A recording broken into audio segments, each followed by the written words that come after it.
Jumpa lagi di Fast Talk Channel yang membahas mengenai keuangan, bisnis, dan juga investasi. Terima kasih pada teman-teman yang sudah memilih video ini untuk ditonton. Dan pada kesempatan kali ini kita akan membahas bedah emiten lagi dengan kode emiten ASII. Bagi teman-teman yang baru join, silahkan langsung klik subscribe karena setiap minggu nanti kita akan bahas mengenai bedah emiten yang ada di Bursa Saham Indonesia. Oke, langsung saja kita bahas mengenai Astra International. Seperti yang kita ketahui, Astra International atau dengan kode ASI ini menjadi perusahaan multisektor yang saat ini punya karyawan itu lebih dari 197.000 karyawan pada 270 anak perusahaan baik secara langsung, asosiasi perusahaan maupun pengendalian bersama entitas yang lain gitu. Nah, dan saat ini Astra International ini punya 7 segmen utama. Dan kalau kita lihat visi utama dari Astra ini ada dua. Yang pertama ingin menjadi salah satu perusahaan dengan pengelolaan terbaik di Asia Pasifik dengan pertumbuhan yang berkelanjutan dan struktur keuangan yang solid. Dan visi berikutnya adalah ingin menjadi perusahaan yang intelijen dan agile yang berfokus pada karyawan, pelanggan, dan juga masyarakat. Lalu misi dari Astra International sendiri ini sejahtera bersama bangsa dengan memberikan nilai terbaik kepada para pemangku kepentingan. Kalau kita lihat dari emiten-emiten sebelumnya, memang Astra ini sedikit berbeda ya teman-teman ya. Biasanya kalau emiten yang lainnya visinya satu, misinya ada beberapa untuk mencapai visi. Tapi kalau di sini ini justru visinya yang ada dua dan misinya ini tunggal gitu. Sebetulnya tidak terlalu menjadi permasalahan ya teman-teman ya, karena kita tahu Astra sendiri kan ini perusahaan multinasional, pengendalinya pun juga tidak hanya dari Indonesia saja, tetapi juga pengendali dari luar. Yang mana kalau kita breakdown lagi, misi di sini yang dimaksud oleh Astra itu adalah tujuan dari mereka hidup, tujuan dari mereka eksis itu untuk apa. Di sini kalau kita lihat tadi kan sejahtera bersama bangsa dan memberikan nilai terbaik kepada para pemangku kepentingan. Saya rasa dari visi dan misi ini bagus dan juga bisa kita teladani. Oke, jadi bisa kita next. Nah, pencapaian perusahaan ini kita rangkum dari beberapa sumber, terutama dari laporan tahunan 2022, dari website dan dari hasil riset juga. Ada 4 poin pencapaian yang bisa kita ketahui. Yang pertama bahwasannya Astra International ini sudah 65 tahun berdiri dan beroperasi. Jadi ini sudah punya umur yang cukup panjang gitu. Lalu pencapaian berikutnya dari tahun 2022, volume penjualan mobil ini sebesar 574.000 unit dan penjualan sepeda motornya sebesar 4 juta unit. Yang mana ini besar sekali ya teman-teman ya. Menyambung ke pencapaian berikutnya, Astra ini punya pangsa pasar khususnya di roda 4 sekitar 55% di Indonesia. Ini menjadi yang terbesar di Indonesia, berarti kalau kita lihat kendaraan-kendaraan yang ada di Indonesia ini ya 55%-nya Astra yang mensuplai. Dan selain itu di segmen alat berat sendiri melalui United Tractor, Astra berhasil memperoleh pangsa pasar dari Komatsu sebesar 28%. Seperti itu. Note-nya yang perlu kita ketahui bersama bahwasannya Astra ini menjadi salah satu perusahaan terbesar dengan market capital itu lebih dari 200 triliun. Ini menjadi ya 10 yang terbesar ya teman-teman ya. Dan Astra merupakan pemain kelas kakap di industri otomotif serta alat berat. Fokus utamanya kalau dari nama dan historinya memang fokus mereka itu di perdagangan, khususnya di industri otomotif dan juga alat berat. Sehingga sampai saat ini karena ini kita lihat juga sudah menjadi market leader, ya di sini melebarkan sayapnya ke sektor-sektor yang lain sampai sekarang punya 7 sektor utama. Seperti itu. Mungkin kita bisa next. Siapa sebetulnya pemilik perusahaan Astra? Yang kita ketahui di sini presentasi terbesar itu adalah Jardine Cycle and Carriage. Ini dari perusahaan luar ya teman-teman ya. Nanti kita breakdown lebih lanjut.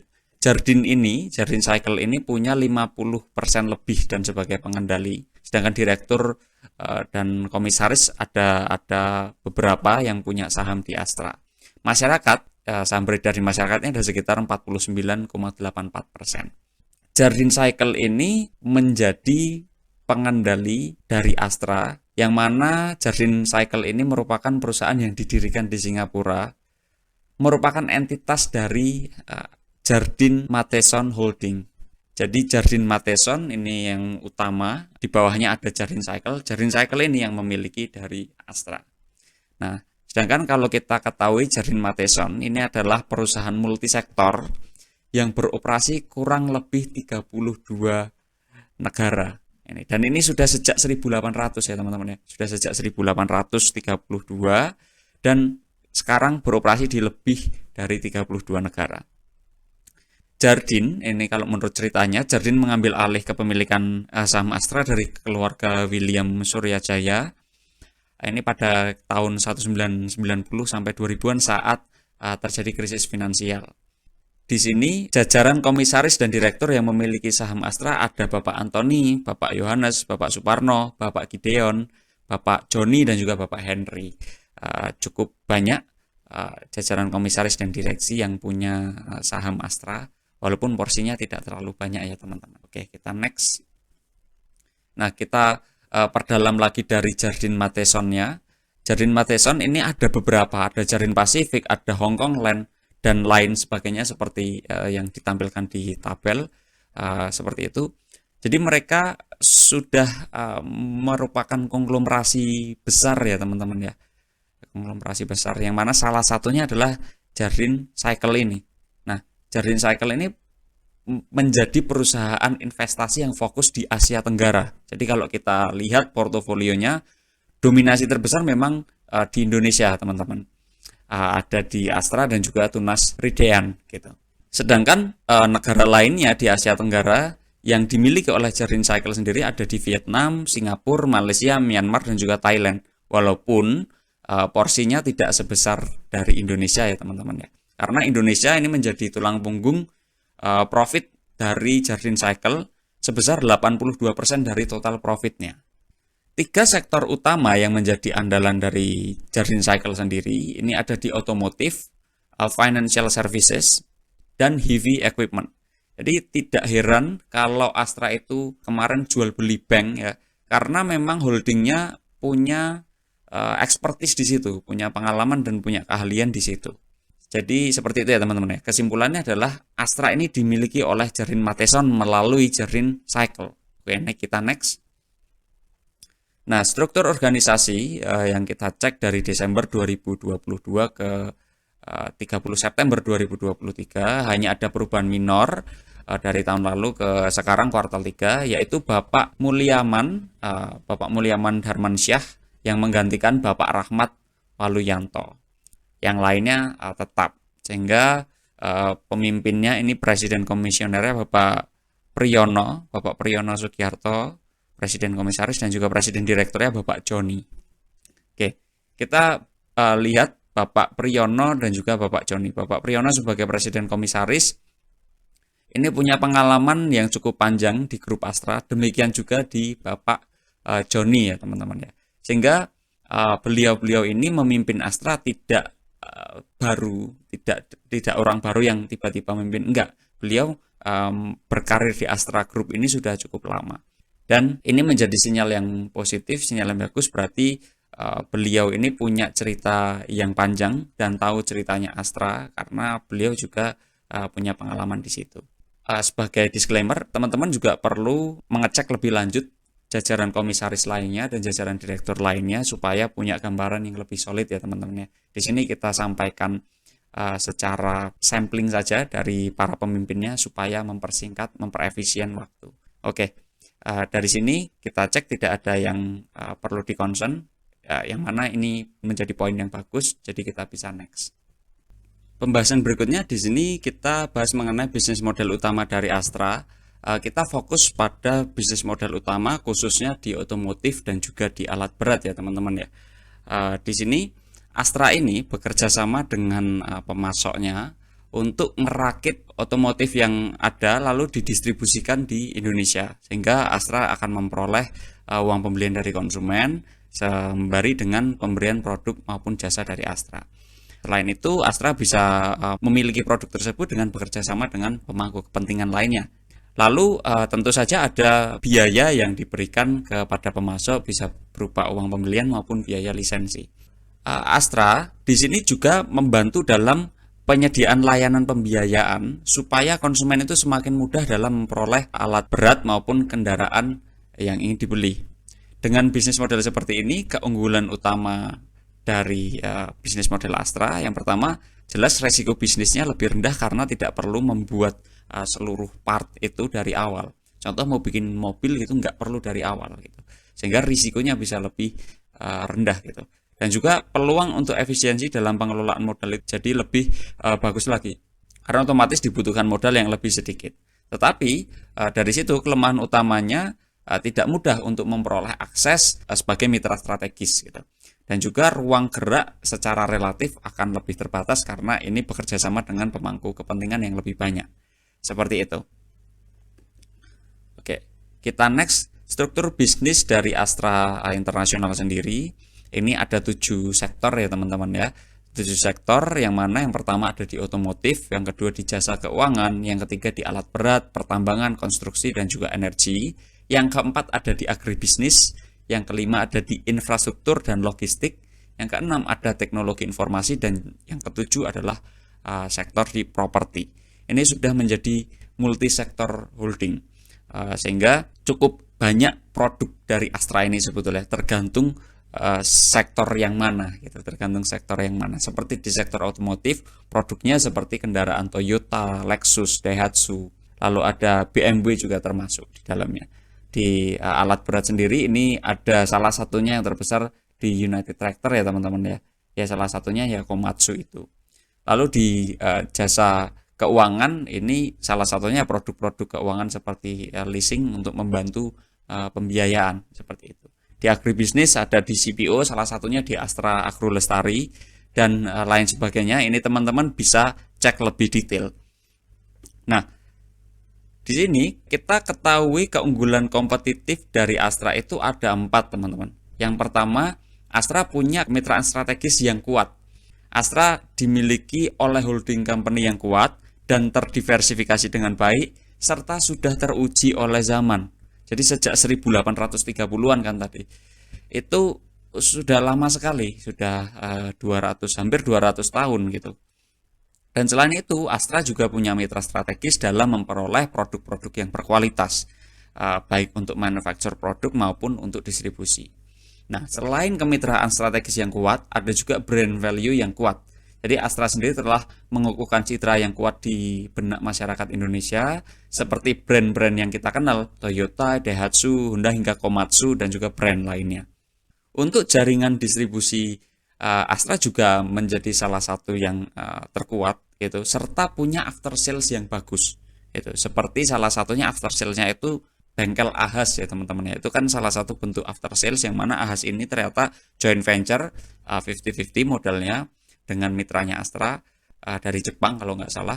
Nah itu untuk supaya orang mau beli spare part mudah, mau servis mudah, sehingga perawatannya juga lebih mudah. Nah itu salah satu bentuk after sales yang bagus. Selain itu Astra juga kalau kita lihat selalu melakukan inovasi produk. Jadi baik itu minor maupun mayor selalu ada inovasi produk. Seperti kendaraan nih, mobil Toyota mungkin ada tahun ini ada Toyota Yaris yang baru nih seumpama, tetapi hanya ada perubahan minor saja. Nah itu sebetulnya sudah menjadi salah satu bentuk inovasi ya. Bentuk inovasi yang lain ya perubahan mayor seperti penambahan sektor bisnis itu juga menjadi salah satu inovasi bisnis seperti itu. Ini jadi ada 4 keunggulan kompetitif yang kita lihat dari Astra. Nah, kita lihat neraca dari Astra selama 10-11 tahun terakhir ini memang hampir selalu mengalami pertumbuhan, dan kita lihat dari sisi neraca yang pertama, ini fixed asset dan juga current asset. Porsi dari fixed asset ini secara relatif mengalami peningkatan ya teman-teman ya. Dominasinya juga dari sisi fixed asset. Ini sekitar 60,1% dari total aset itu berupa fixed asset. Dan aset tetap yang menjadi unik di sini adalah aset tetap itu sebagian besar, yang mana sekitar 32,56%, ini berupa investasi. Gitu. Jadi baik berupa investasi pada ventura bersama, investasi pada entitas asosiasi, investasi lainnya maupun investasi properti. Itu 32,56% dari aset tetap itu berupa investasi. Berarti ya benar, Astra sendiri dikategorikan sudah menjadi multisektor holding karena sektornya ada 7 dan ini dominasi aset tetapnya juga berupa aset investasi. Sisi neraca yang lain kita lihat ekuitasnya juga selalu hampir selalu mengalami pertumbuhan ya teman-teman ya, atau bahkan selalu mengalami pertumbuhan tergantung nanti di 2023 ini seperti apa full year-nya ya. Tetapi yang perlu kita lihat rata-rata pertumbuhan ekuitas per tahun itu sekitar 8,45%, yang mana ini cukup tinggi, bisa konsisten tumbuh 8,45% rata-ratanya per tahun. Dan porsi hutang ini juga cukup bagus, yang mana tidak didominasi oleh hutang yang mahal seperti pinjaman dari bank. Oke, kita next dari sisi laba rugi ya teman-teman ya. Dari sisi laba rugi, sebetulnya kalau kita lihat nih secara kasat mata gini, dari tahun 2013 sampai 2021 revenue itu nggak kemana-mana, fluktuasi saja. Hanya di 2 tahun terakhir ini ada lonjakan yang cukup signifikan gitu. Nah, hal yang sama pun juga pada laba operasi maupun di laba bersihnya gitu. Ada lonjakan yang cukup signifikan di 2 tahun terakhir. Kontribusi pendapatan, ini kenapa tadi di awal kita fokuskan di otomotif dan juga alat berat, karena kita tahu kontribusi pendapatan dari Astra itu masih didominasi oleh sektor otomotif dan juga alat berat. Revenue terbesar itu masih dari sektor otomotif dan alat berat. Yang mana 2 tahun terakhir itu segmen alat berat inilah dari United Tractor dan kawan-kawannya, inilah yang memberikan kontribusi besar kepada Astra. Tetapi dari 10 sampai 11 tahun terakhir ini tulang punggung itu masih dari sektor otomotif teman-teman, yang mana rata-rata kontribusinya sekitar 45,95%, sedangkan alat berat rata-ratanya sekitar 33,40%. Jadi kalau digabungkan kan sudah 70-80% itu dari 2 sektor ini saja. Dan yang menarik perhatian adalah rata-rata pertumbuhan revenue dari sektor otomotif per tahun itu sekitar 1,94% saja. Artinya sudah mature ya, kalau kita lihat di sini sudah menjadi market leader, pertumbuhannya hanya di 1%-an rata-rata, 1-2%. Sedangkan di sektor alat berat, di segmen alat berat, ini pertumbuhan rata-ratanya sekitar 9,82% per tahun. Seperti itu. Nah, lebih dalam lagi kita tahu kontribusi laba bersihnya. Kalau tadi kontribusi revenue, pendapatan, di sini di laba bersihnya. Kontributor utama dari laba bersih selama 10 sampai 11 tahun ya memang masih dari sektor otomotif. Tetapi di 2 tahun terakhir di segmen alat berat ini memberikan kontribusi yang sangat tebal untuk Astra sendiri. Dan yang menariknya adalah di sini ternyata jasa keuangan itu juga punya kontribusi pendapatan yang cukup tinggi terhadap Astra. Jadi bisa dibayangkan, jasa keuangan ini revenue-nya tidak memberikan kontribusi yang terlalu signifikan, tapi labanya memberikan kontribusi yang signifikan. Seperti itu. Sehingga jasa keuangan ini bagi Astra ya cukup substansial, cukup penting, cukup krusial, menjadi sektor yang penting untuk memberikan laba kepada Astra. Rata-rata pertumbuhan laba bersih tertinggi yaitu pada segmen alat berat, yang mana pertumbuhan laba bersih per tahunnya sekitar 15,52% dari segmen alat berat gitu. Sehingga kalau kita lihat untuk Astra sendiri, generator yang diharapkan untuk tumbuh ya, laba generator profit ya, profit generator yang diharapkan untuk tumbuh ya di sini di alat berat dan juga di jasa keuangan itu. Karena kan kalau beli alat berat tidak murah gitu kan. Sehingga dengan adanya jasa keuangan ya ini tentu akan bisa membantu. Yang mana Astra bisa dapat profit dari dua-duanya. Seperti itu. Selanjutnya kita bahas dari komponen biaya dan juga beban. Perhitungan beban dan juga biaya ini sampai diperoleh laba periode berjalan ya teman-teman ya. Jadi dari revenue ada COGS segala macam, beban sampai diperoleh laba periode berjalan. Nah, beban dan biaya yang paling tinggi sudah jelas di sini adalah COGS, yang mana porsinya sekitar 85%-an. Dan beban operasional tertinggi itu ada pada beban umum dan juga administrasi, yang mana porsinya di 5,87% dari total beban dan biaya. Dengan ini sebetulnya kita bisa tarik kesimpulan COGS dari Astra ini punya porsi yang paling besar dan sangat tergantung dari COGS yang ada di dalamnya. Jadi COGS-nya kan beragam karena ada 7 sektor ya teman-teman ya, terutama di alat berat dan juga otomotif. Ini yang perlu teman-teman perhatikan kalau ingin melihat yang mempengaruhi COGS dari Astra, karena ini porsinya besar sekali. Selanjutnya di sini dari sisi arus kasnya selalu mengalami arus kas positif gitu, dan secara relatif trennya itu meningkat dengan rata-rata pertumbuhan arus kas operasional itu sekitar 7,95%. Dan kalau kita lihat ini di 2020 ASII atau Astra ini melepas saham dari Bank Permata BNLI kepada Bangkok Bank dan juga memperoleh dana sekitar 16,38 triliun dari penjualan Bank Permata tersebut. Nah, ini yang mana menjadi sinyal positif bahwasannya bisnisnya tidak hanya profitable tapi juga menghasilkan arus kas yang positif ya teman-teman ya. Perdalam lagi dari sisi arus kas pendanaan finance ini juga selalu negatif kan teman-teman, karena kalau kita cek itu Astra juga royal membagikan dividen. Nah, besarannya berapa dividen nanti kita cek di slide berikutnya.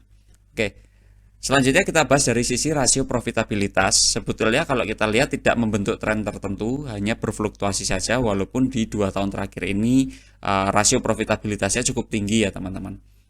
Dan rata-rata NPM net profit margin dari 10 sampai 11 tahun terakhir itu sekitar 9,21%, sedangkan return on equity-nya sekitar 12,40%. Sebetulnya ini bukan rasio profitabilitas yang cukup tinggi, bukan sesuatu hal yang wah gitu. Tetapi kita bisa ketahui bahwasannya ya ini karena multisektor gitu. Jadi sudah terdiversifikasi.